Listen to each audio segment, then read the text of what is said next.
Last mission. Final boss mode.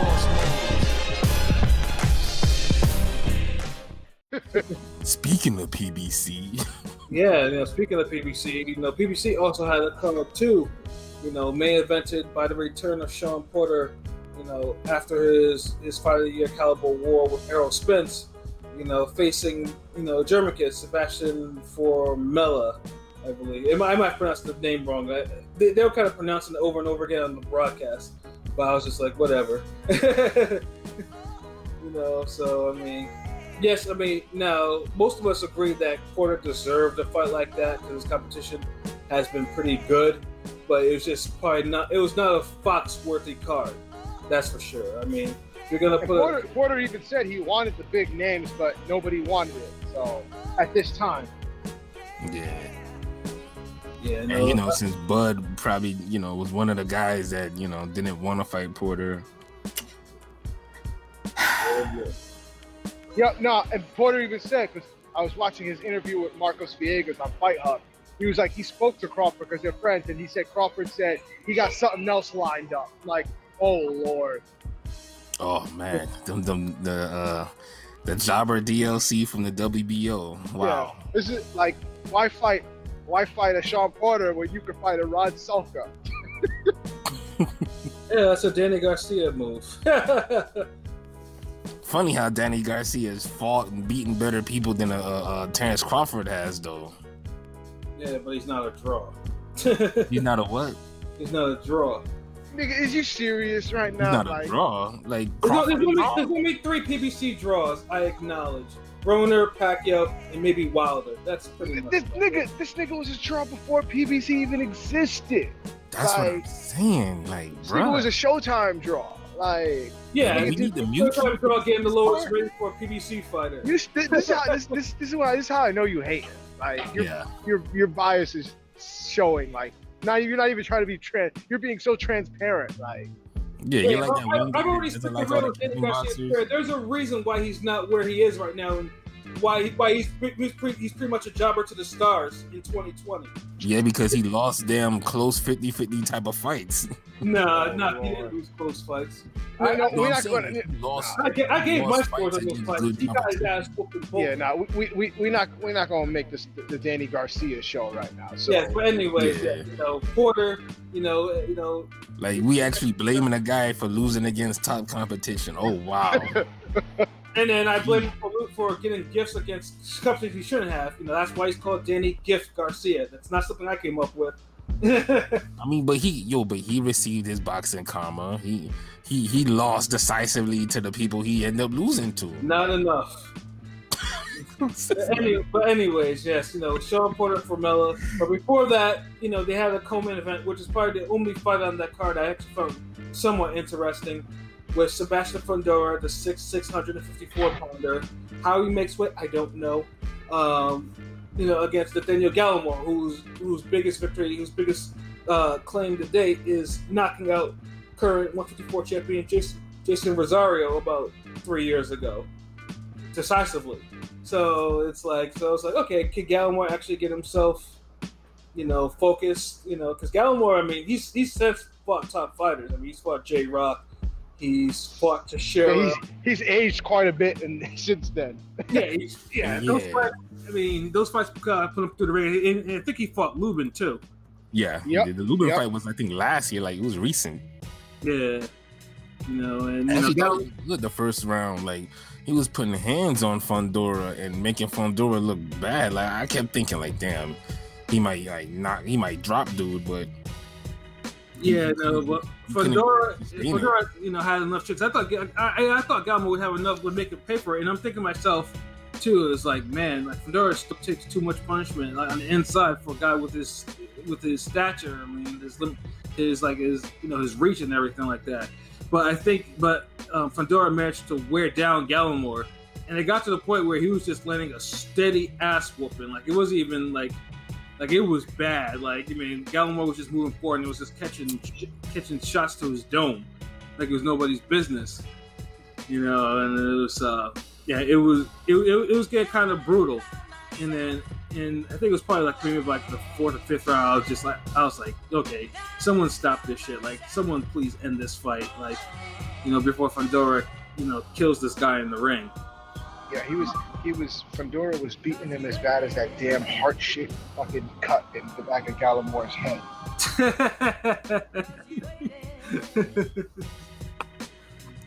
Oh man, yeah, Gallimore. Yeah, I mean, he took so much punishment, and then finally they stopped it in the 6th round. After a combination, and then later on you see Gallimore going on a stretcher, and you're like thinking like, oh god, no time he got like a head injury and shit like that. But apparently, I think he twisted his ankle at some point, even though he didn't look like he did. But they eventually, they had to put him out. They had to put him on the stretcher and everything like that. But yeah, I mean, it's a good solid win for Fundora. I mean, being the first person to actually stop Gallimore. And but I wasn't happy because right after then I went on Twitter and I see fucking, and I fucks with him, but J-Rock was fucking now trying to do his little showboating. Oh, he was the first to fucking get beat down Gallimore like that. And I'm like, nigga, what is you bragging about? Like, and I remember that fight too. That fight wasn't really a beatdown anyway. Like, it was a lot closer than Exactly. Yeah, that was a close ass fight for him. I mean, it was a majority decision. But yeah. Smoking that bread pack. What's that? He's smoking that bread pack. Yeah. Yeah. I remember fucking J-Rock, he didn't really start dominating that fight until like the second half. No, I got the tweet right here. He said, Gallimore is everybody's whipping boy now, but don't forget who put a stop to the tear he was on. Yeah, no, it wasn't him. That's what the funny thing is too is I thought Teixeira beat him more worse than J-Rock did, and Lubin definitely beat the shit out of him. So it's like, yeah, like what is this nigga talking about? Yeah, like Tony Harrison had to check him. That was the funniest part. Yeah, Tony Harrison is telling him not to be on that fuck shit. Stop saying that bullshit. And he was like, well, that must be your boy and all. J-Rock is a fool. Yeah, like why would he even brag about that when the nigga you just got murdered by was stopped by him? You know what I'm saying? Like Gallimore took the zero of the guy that put you away in 5 rounds, bro. Like, yeah. Like, bro, like this is the thing, man. Like people say, like, man, fans be mean to the boxers and this, that. But like, look, boxing is a different breed, bro. Yeah, boxers, when they start getting on their social media, if it's not the fans, they say a lot of things, man. Yeah, just like a lot of stupid shit. If a fan say some stupid shit to a fighter, we don't say nothing when the fighter ethers the fan. Yeah. So you can't. So it's both ways. You can't say some shit where we obviously seen the fights and say, hold on, wait a minute. So and so beat your ass worse than he did, or so and so did this to you. Yeah. Now, out of respect, some of us might not say nothing, but then some of us will. So you got to just keep that in mind when you start saying shit like that. Word. You know what I'm saying? So yeah, it's like, I don't know. Jared was just having a moment, because he was like, he needed that moment in the damn January. Yeah. And you having a moment damn 7 months later, nigga, 8 months later. Yeah. And your moment's on Twitter before the fight lined up. Yeah, I mean, if he was such easy work, man, you could either rematch him or you can face Fundora yourself. Yeah, like that's what it sounded like he was trying to do. Like, well, why don't you show us how to beat Fundora? Yeah, we'll all shut the fuck up. Yeah. But hey, I mean, you just have to chalk it up for one. That's 154 shit. 154 is it's a division. Like, I mean, it's a very overcrowded, competitive division with prime fighters. So come to think of it, like that Fundora J-Rock wouldn't be a bad fight. It wouldn't. I know he said he wanted one fight, and then the winner of the Charlo Rosario. Yeah. And then it would be to 160. So yeah. I mean, if you out here ruining niggas like you say you are, Won't you ruin the nigga that you ruin? Won't you ruin the guy that beat up the guy that ruined that said you said you ruined? Exactly. You know. Damn, I'm hearing too much ruining and not enough niggas getting ruined. Hey, wow, how that word even come up when a guy just got knocked out? Oh man, 154. Boy, I tell you. Gotta love 154. Man. Gotta love it. And then speaking of 154 too, the second fight, for some reason, was like the co-main event, was Joey Spencer on the card. You know, Joey Spencer has been like PBC's for whatever reason. Like he has the machine behind him, as like he's like their top prospect of 2018, 2019, and stuff like that. I don't know why. And he's mid as fuck. Yes, dude's the Yankee version of Josh Kelly, bro. Like yeah, you know, just, like just I said, quick, powerful, and just extra for no reason. Yeah, like that shit like that shit he had last year against what's that dude's name? I think it was like Akeem Black or something like that. It was on the FS1 card where it looked like that pretty much Akeem Black probably gave him a loss because he looked so bad. And then, you know, he got the PBC not the PBC draw, but he got the PBC gift. And ever since then, I was like, yeah, there's a certain level this kid is at. And it's not at the level that PBC's pushing him at. That's for damn sure. Dude, it's like, honestly, he fights like you're supposed to get extra points for looking good. Yeah. That's how he fights. Like, he could literally bulldoze the competition he with now. But for some reason, he wants to look pretty and shit. And the funny thing is, he was originally like, I mean, because because at first, like his first couple of, I think it's like his first 6 or 7 fights, he hadn't gone past 2 rounds. And then afterwards, Journeyman took him to the decision. And then the Akeem Black fight, I think that was the one where I said, like, I thought he lost that shit, but then it went the distance, and you know he got a gift. And then ever since then, like I haven't seen anything that I would be like, okay, yeah, this guy's a prospect.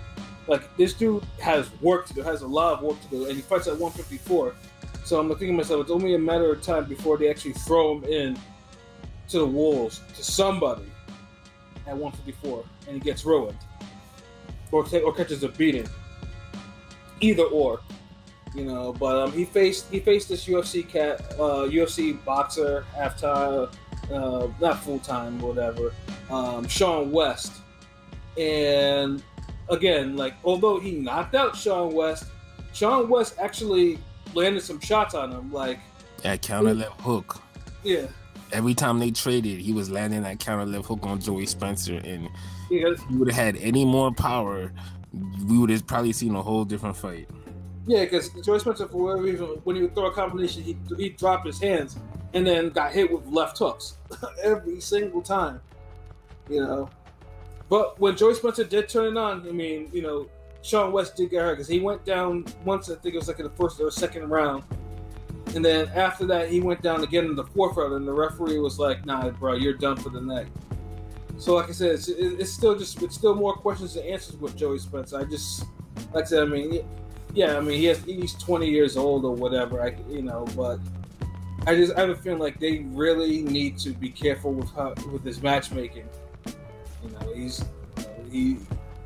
like I say, especially in the division that he fights in, like, if he's not careful, someone will upset him at some point.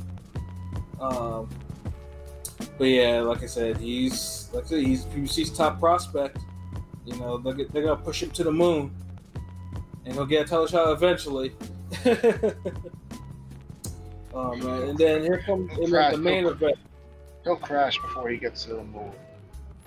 Yeah, there's gonna be another journeyman that he runs into that's gonna fucking. If Joey Spencer don't start just taking these guys serious and getting them out of there when he's supposed to, like, he's gonna let the wrong person hang around. He gives off. He kind of like gives off in that sense, like with like Ryan Garcia vibes. Yeah, but way more complacent than Ryan Garcia. Like, no, but like he tries too much, like to look good, like style, like for style points, and like he makes a lot of mistakes. I feel you on that, but I feel like there's different types of looking good. Like Ryan Garcia tries to look good styling while beating your ass. Like he's throwing a gazillion hard punches at you, trying to look good. Joey Spencer's trying to like look like Sergio Mora and Floyd and Sean Bay Mitchell and all these other niggas when he has knockout power and could just throw a couple combos and hurt you. He's like, okay, hold on, let me shoulder roll for no reason. Let me flinch and feint for no reason. Even though I already got the speed advantage. Let me move around. Let me shuck and jive and just look like I'm doing more than what I'm supposed to be doing. And it's like, okay, yawn, okay, knock this guy out already. Like, yeah, like that's the difference, man. Like Ryan Garcia ain't really bullshitting in the ring. Like, yeah, he's trying to look good. I get you. Like, he is on some stylish shit, but his style is like him. That personality goes with his boxing style. Whereas Joey, it's like, nah, that's the worst thing. Like, because you'll get him just fidgeting, and it's like he a poor man Saddam Ali. And Saddam Ali still put punches in him. I'm not gonna go that far. I mean, who else he fight like?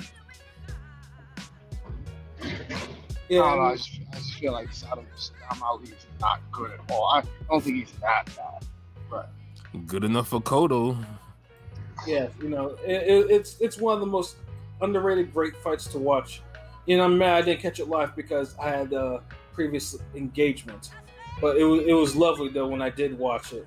You know, and I got to laugh at Cotto catching that ass whooping, and rightfully so. Boxing guys don't like ugly. Yeah. Whatever. He beat a torn bicep to Cotto. Whatever. Yippee ki. That's karma. We all know what Cotto did to get that beating. It was only right. He was not gonna leave boxing without getting this karma, and that's exactly what happened. Yeah, he had to get his comeuppance, his just dessert. Yeah, you can't pull diva shit when you're supposed to job titles. That's not appropriate. Yeah. Yeah. And if you don't believe that, then yes, you are part of the problem too. Cotto needed that humbling. It was great. He was bruised up. His bicep was torn. You know, he was rocking and rolling all over the ring because he was getting hit with some punches. It was wonderful to watch. This is the full blown Triple G standing creeping up. Whatever. I'll let it rock. I mean, let's not act like Cotto ain't do a whole bunch of diva shit before the Triple G situation.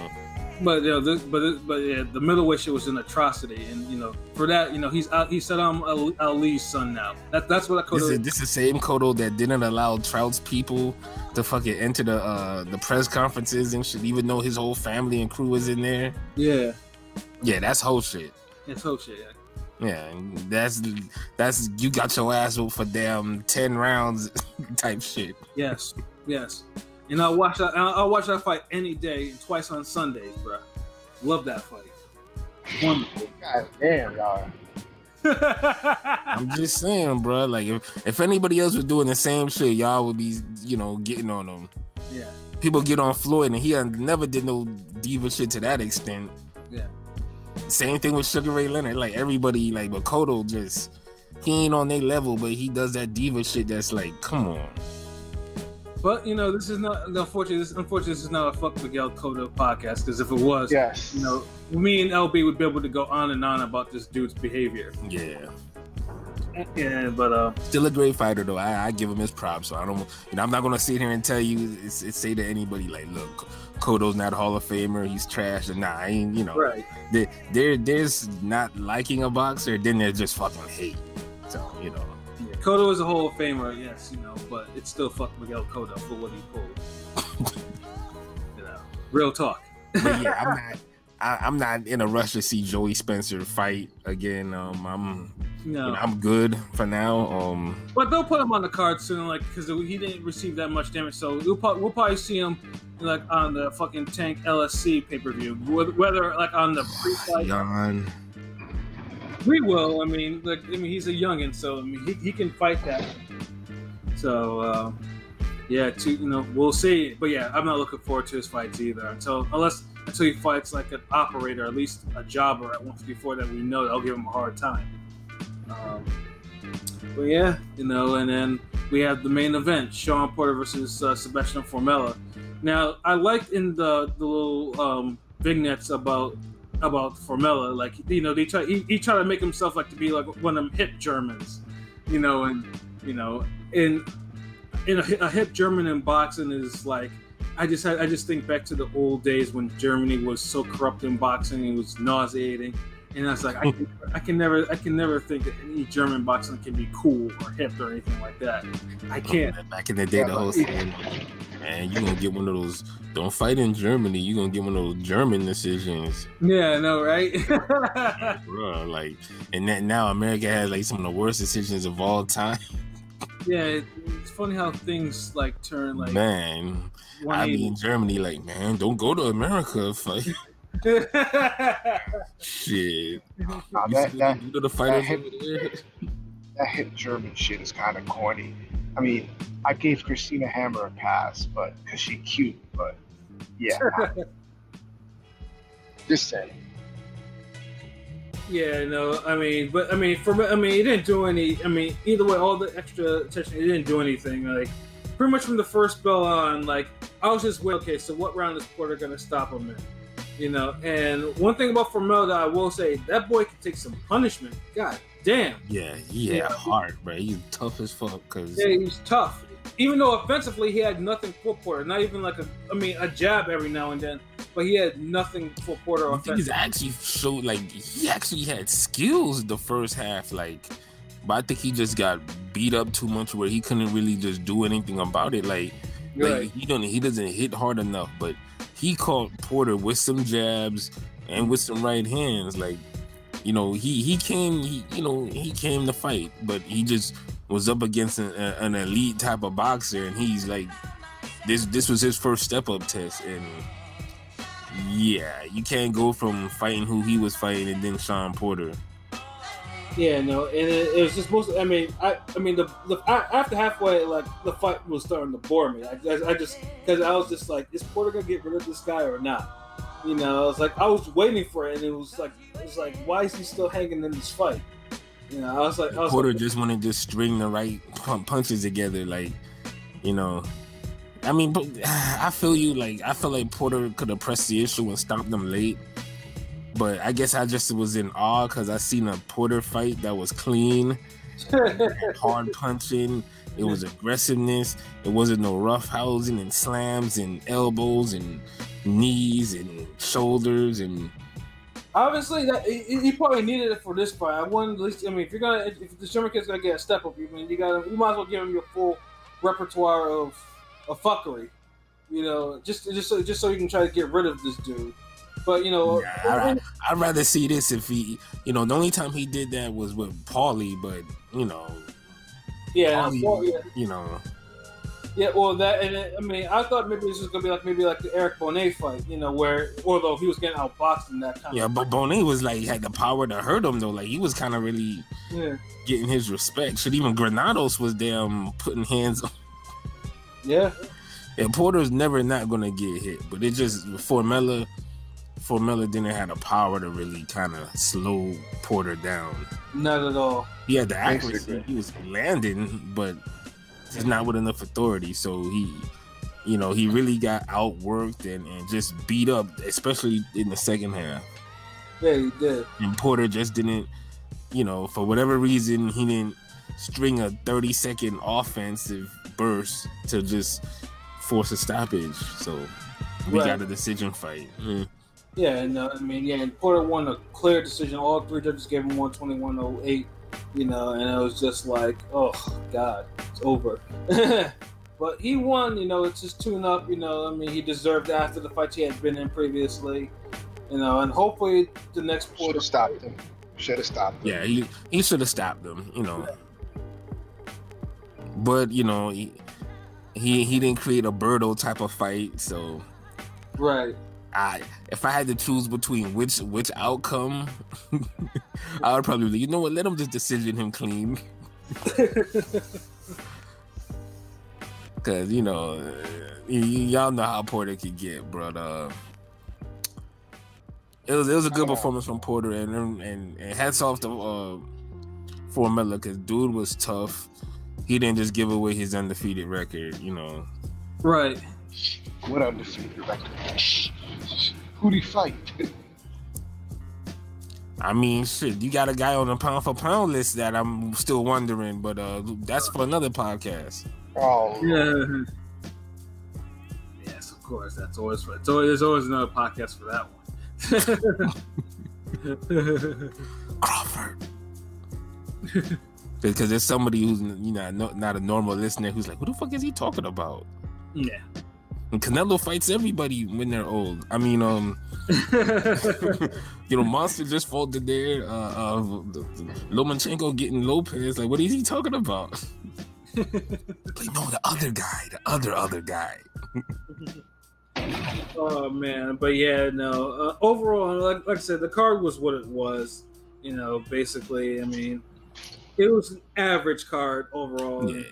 I mean, I was entertained, but it wasn't nothing to just blow me away. Like, I guess what it was, when you didn't have no ugly or awful fights on the PBC card, and it just flows, you kind of just accept it and be like, you know what, this was decent, and you could live with it.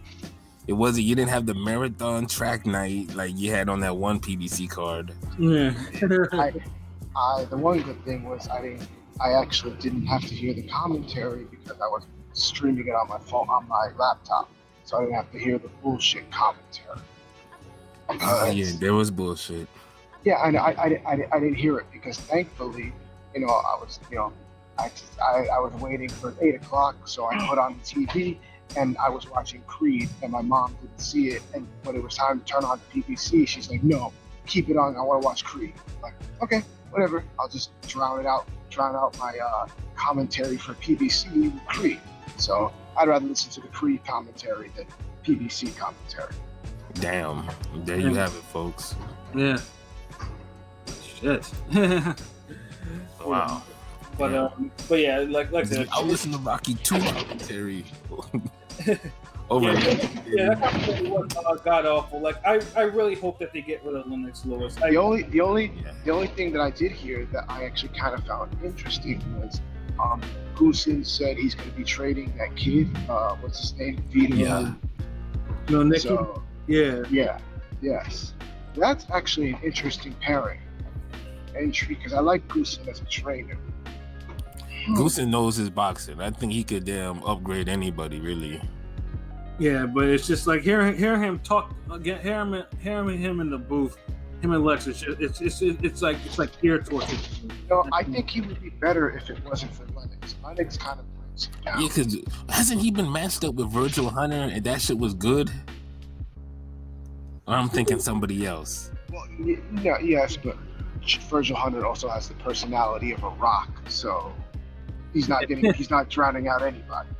Yeah, but Virgil Hunter commentary is usually on point though. Like I actually enjoy Virgil Hunter. No, I'm saying it is on point, but you don't have to worry about him drowning out anybody with him, because Lennox just drowns everybody out and brings him down. He has a dry voice. Even when he's not talking, it's like he makes this shit awkward and just his presence. Like damn, like Lennox. Hall of Famer, great fighter, but man, that commentating, bro. Lennox, now. Oh yeah, Lennox. Yeah, I can't Lennox. I can't stand it. Lennox. Oh man, dude, no one gives a fuck, bro. Like motherfucker, your name is Lennox Lewis, man. We never. You're a Hall of Famer, but you're not a Hall of Famer in the booth. You have millions. You gotta understand, different nationalities, say your name differently. Jamaicans say my name way differently than how Americans say my name, and I'm not gonna go behind every yardie and be like, "Oh no, you don't stretch out the A or whatever." No, bro, Jason. Bro, you singing my shit, bro. Come on. I'm gonna go up to Lennox. Lennox Lewis. Yeah, shit is stupid. But yeah, they need to get Lex out the booth, man. I'm tired of hearing his commentary. He doesn't add nothing. He says stupid things. He has these weird vocal things that he does. Yes, so yeah, and he does that, and he says the most obvious shit. Come on. Yo, dude is Captain Obvious. That's his superpower. Yeah, he'll point out the shit that everyone can see. Yeah. I'm like, yes, dog. I understand you were an intelligent fighter, but you're just not. You're just like there are people like I said. There are people who are intelligent in the ring, but they just can't talk about the fight game intelligently. It happens. Like it's a weird thing. You know, it's not disconnected. It's just sometimes that's It's how like those rappers that like their songs be sounding so intellectual, but when you get a regular interview or you see their tweets, you're like, yo, who is this idiot? Yeah. Like why he sound like he dropped out of school? Like, but he's bringing down the pie charts and shit in his bars. Like, what's going on? Most deaf. Oh man, but we all got we got love for them. It's just it's tough love. We just want better commentary on these shows, like Yeah, because that would have elevated the card right there. Yeah, like I said, bring back Antonio Tarver, hire him, get him back. He's not doing anything. Antonio Tarver, Goosen, and Brian Kenny could be like an all-star commentating, like honest. Yes, I think we need to start another movement again. They get Antonio. Yeah, like we got to do a petition or something. Like, yeah, y'all can't get Tarver. Find Bobby Ches, like somebody. Like, yeah, I know. Bobby Ches isn't doing shit. Yeah, I know. You could hire him. He was one of my favorite commentators. Like Bobby Ches was on point, and he had personality. Like he did. But unfortunately, he had some issues that kind of took him out of the booth now. His story right now is kind of sad, but he can still. I'm pretty sure he can still talk about boxing. So if you try to find them, Showtime. Shit, I'll take Kevin Kelly right now, bro. Like get Mark Too Sharp. Yeah, exactly. Mark Too Sharp was good. He was good in the booth. I'm not even sure who's more annoying between Lennox and Boom Boom, because both of them annoy the hell out of me. Oh yeah, Boom Boom Mancini. Jeez. Yeah, Ray. I'll take him over Lennox though. Whoa! Yeah. I mean, God bless him. He tries. He's like, whoa, or look at that. Like, dog, chill.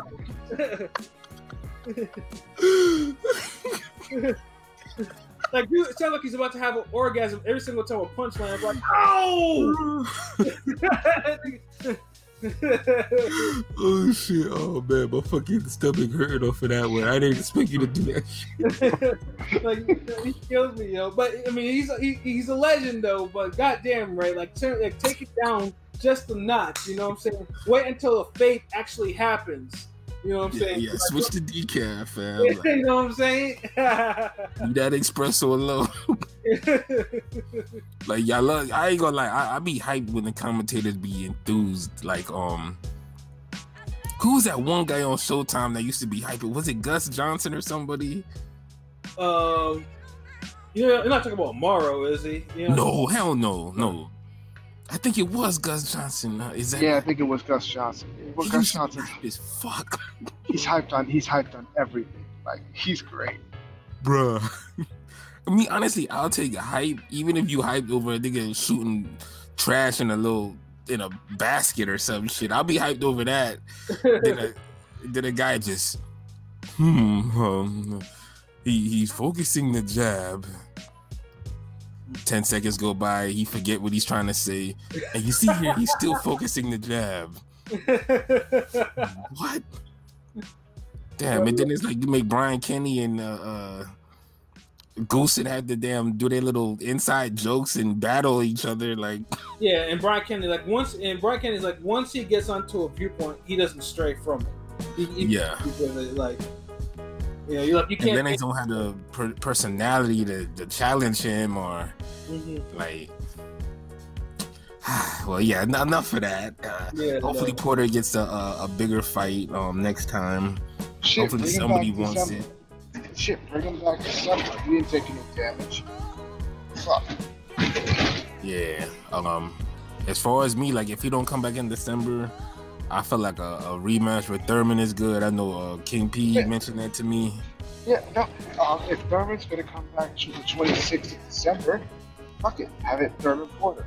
Well, like I said, I mean, PBC didn't roll out all of its. PBC on Fox didn't roll out all of its lineup. Yeah, I mean, we still have one more pay-per-view and some more FS1 shows that are still, to be, determined and whatnot. So, Who knows? Maybe Porter might have a spot on one of those. We'll see. Yawn. Yeah. And it need to be a better fight than Formella. Although I give him a pass. I was entertained. It was good performance by him, but yeah, we need you back in there with a better opponent level. So hopefully that happens. Yeah. So. And then